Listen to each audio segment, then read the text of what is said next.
அன்பு நண்பர்களுக்கு டாக்டர் சர்வானந்தாவின் இனிய வணக்கங்கள். நண்பர்களே, கண்ணிலே ஏற்படக்கூடிய பிரச்சனைகளை நாம் முழுமையாக என்னென்ன என்பதனை நாம் தொடர்ந்து பார்க்க இருக்கிறோம். அடுத்தடுத்த வாரத்தில் பார்க்க இருக்கிறோம்.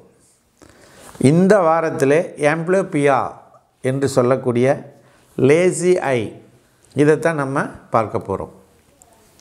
அதாவது மூளை ஒரு கண்ணில் அதிகபட்ச சக்தியை அல்லது அதிகபட்சமான அதன் ஆதிக்கத்தை செலுத்துவதினால் பிம்பங்கள் முழுமையாக ஏற்றுக்கொள்ளப்படாமல் அந்த கண் பார்வை குறைபாடு ஏற்படுவது. இதுதான் ஆம்பிளியோபியா. இதில் மூளையானது தன்னுடைய சக்தியை மற்ற கண்ணிற்கு முழுமையாக கொடுக்கும். அதனால் பாதிப்படைந்த கண்ணிற்கு தேவையான சக்தி கிடைக்காமல் போகும். இந்த நிலை தொடர்ந்து நடப்பதினால் சில வருடங்களில் பார்வை இழப்பு ஏற்படும். இதனை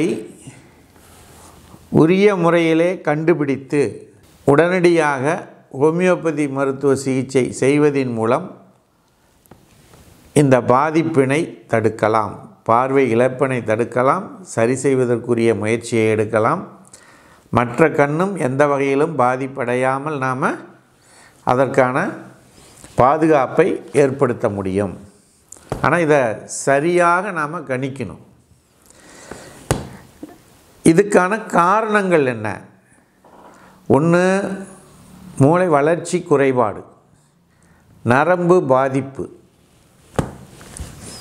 ஸ்ட்ராபிஸ்மஸ் என்று சொல்லக்கூடிய பொருட்களை ஒழுங்குபடுத்த முடியாமல் அதை அடையாளம் காண முடியாத பிம்பங்கள் சரியாக தெரியாமல் இருக்கக்கூடிய நிலைப்பாடு, டிஸ்டர்ப்டு விஷன் அப்படின்னு சொல்லுவோம். அதனுடைய தசைகள், கண்ணினுடைய தசைகள் சரியாக இயங்காது, ஒத்துழைப்பு தராது. அதனால் ஏற்படக்கூடிய பிரச்சனை. அடுத்து என்னென்ன காரணங்கள்? தூரப்பார்வை, கிட்டப்பார்வை, இன்ஜுரி, கேட்ராக்டு, சர்ஜரி, ப்ரெக்னன்சி போன்ற பல பிரச்சனைகள் இதுக்கு காரணமாக அமையும். இதனுடைய அறிகுறிகள் என்ன? இது பிறந்ததிலிருந்து 7 வயதுக்குள்ளே ஒரு குழந்தைகளுக்கு ஏற்படக்கூடிய பிரச்சனை. 7 வயது கடந்து 8 வயது ஆயிடுச்சுன்னா இந்த போன்ற ஒரு பிரச்சனை ஏற்படாது. ஏன்னா இது ஆரம்ப கட்டத்திலேயே ஏற்படக்கூடிய ஒரு பிரச்சனை. இது ஒரு கண்ணை தான் பாதிக்கும்.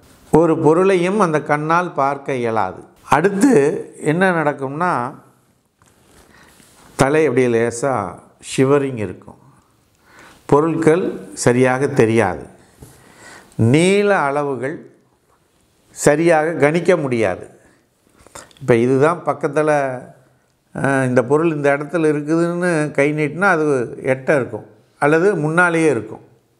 ஸோ இப்படிப்பட்ட பிரச்சனைகள் தான்.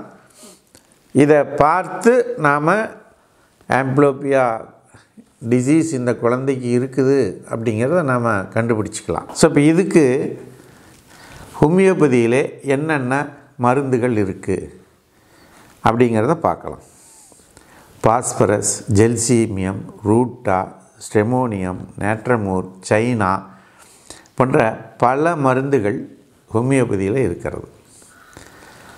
இப்படிப்பட்ட பிரச்சனைகள் உங்களுக்கு இருப்பதாக உங்களுடைய கண் மருத்துவர் சொன்னால் நீங்கள் ஒரு ஹோமியோபதி மருத்துவரை அணுகுங்கள், அல்லது எங்களை அணுகி கீழே ஸ்க்ரோலிங்கில் 9176380403 அந்த எண்ணிற்கு மருத்துவர் கொடுத்த ரிப்போர்ட்டு, அந்த குழந்தைக்கு இருக்கக்கூடிய பிரச்சனைகள், இது எல்லாவற்றையும் எழுதி அந்த வாட்ஸ்அப் அனுப்பிச்சிட்டு அந்த எண்ணிலே மருத்துவரை தொடர்பு கொண்டால் உங்களுக்கு சரியான மருந்துகளை அவர் பரிந்துரைப்பார், அல்லது உங்களுக்கு இங்கிருந்து கூரியர் மூலமாக அனுப்பிச்சி கொடுப்பார். அதை பெற்று குழந்தைக்கு கொடுத்து குழந்தையினுடைய கண் பார்வையினை நாம் சரி செய்வது. அதனால் இது மிக மிக துல்லியமாக கணித்து பார்க்க வேண்டிய ஒரு விஷயம். ஏனாதானான்னு குழந்தைய வளர்த்தாதீங்க. குழந்தையினுடைய பார்வை எப்படி இருக்குது, 2 கண்ணும் சரியாக நேராக பார்க்குறாங்களா, பார்க்க முடியுதா அப்படிங்கிறது எல்லாத்தையும் நாம் கவனித்து பார்க்கணும். ஒரு தாயோ தந்தையோ அல்லது பாட்டியோ தாத்தாவோ கூட யார் அந்த குழந்தைய கேர் எடுக்கிறாங்களோ இந்த கண்ணுடைய இதை பாருங்கள். எந்த ஒரு வித்தியாசமாக இருந்தாலும், எந்த ஒரு சந்தேகமாக இருந்தாலும் நீங்கள் எங்களோடு தொடர்பு கொண்டு அதற்கான விளக்கத்தை பெற்றுக்கொள்ளலாம் என்று கூறி வாய்ப்பளித்த சர்வம் மற்றும் யோகம் யூடியூப் சேனலுக்கு நன்றி கூறி விடைபெறுகிறோம். நன்றி, வணக்கம்.